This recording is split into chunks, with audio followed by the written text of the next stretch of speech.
I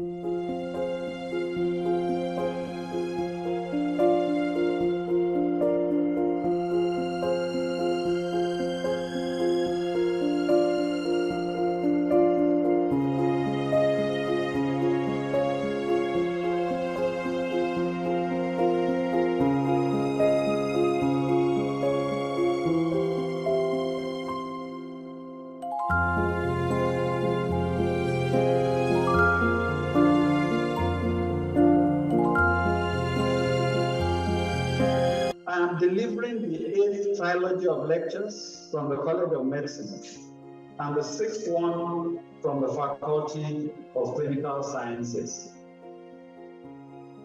This is the first one from the Department of Obstetrics and Gynaecology.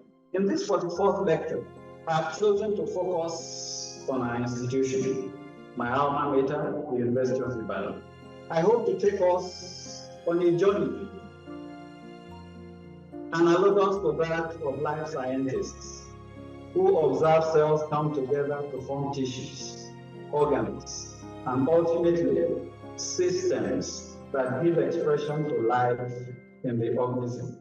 One of the earliest lessons I learned in biology class was that the cell is the basic building block of life, the smallest structural and functional unit for the processes of life. No matter how complex an organism eventually becomes, it is the proper functioning of the individual cells that will give it shape, form, and function. The most important lesson learned is that it is possible to train the trainers of health professionals for an extended time while retaining them at their duty posts, continuing to render services there. Undoubtedly, the academic skills of university teachers or students of the various health professions and other disciplines will be significantly enhanced through this kind of part-time learning programs, which, if widely adopted, will enhance the quality of the learning experience of students in UI and other educational institutions.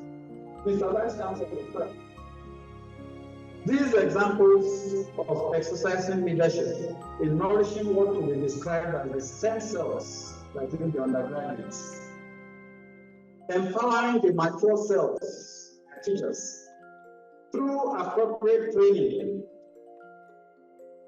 involvement in sustainable international collaborations, promoting mentorship of the next generation, are all attributes of a cell determined to fully engage with the system and make a positive difference.